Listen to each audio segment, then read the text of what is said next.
And I think we've heard from so many speakers today about the various approaches to solving their own difficulties, and our last speaker is going to explain to us how we can approach that with diligence.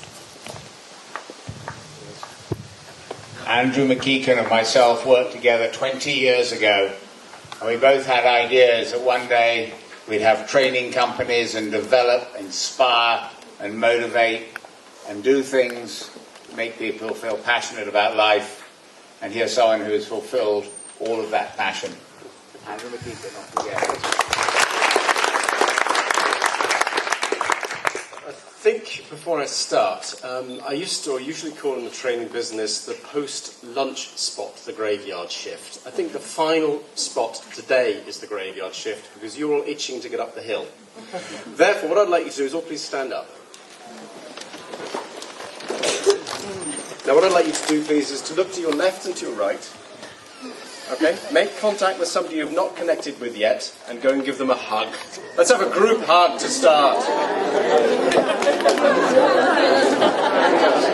Nice to meet you. Brilliant.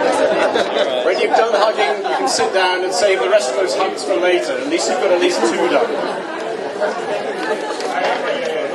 As we heard this morning, you need at least 4 hugs a day to live. So hopefully you've just achieved at least 2. Try and make up for the rest of the afternoon. Now then, what I'd like to propose and bring to you today is an idea I've been working through. I used to do a lot of work in the automobile business, or still do, where when something goes wrong with a vehicle, it becomes what's known as work in progress. This is more what I would call a thought in progress. It's the idea of the diligent mind, which fits very closely with a lot of the speeches we've heard today.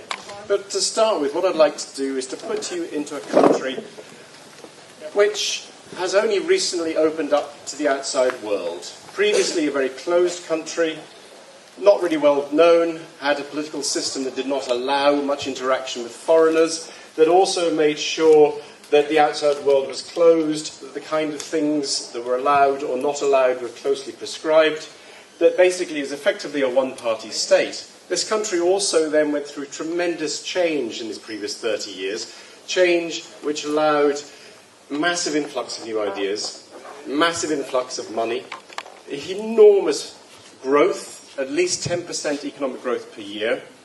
And on top of that, not just in terms of the economic growth, and the massive influx of foreigners into the country to learn the language, to learn the business, and to try and change the ways of doing things, because that was what was wanted. I have to say here, I'm not talking about China 2012. I'm actually talking about Tokyo in the 1880s. Tokyo in 1887 was a very closed country that had only recently been opened up. And into that country came an ancestor of mine, my great-great-uncle, a man by the name of Arthur Hyde Lay.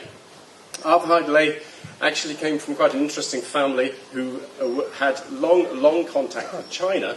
His grandfather was an early missionary in China in the 1840s, wrote an interesting book called The Chinese as They Are, which is well worth looking on Google Scholar if you're interested.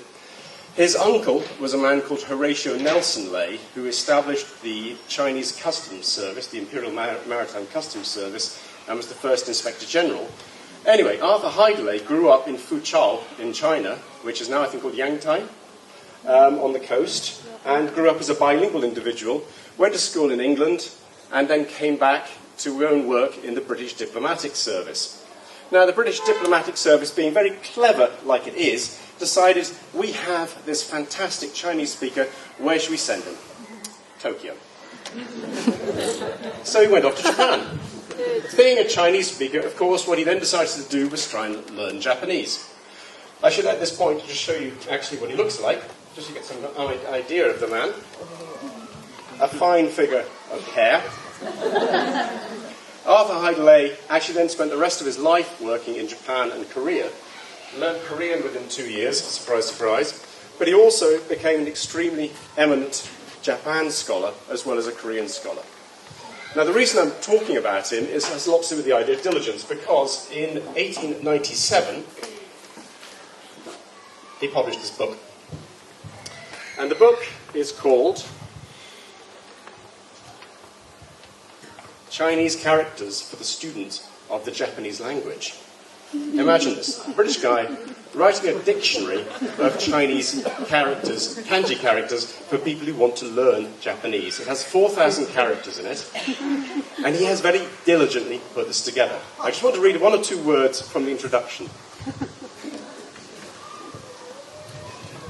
The following method of using the book has been suggested by someone who asserts it has proved of advantage to a number of people.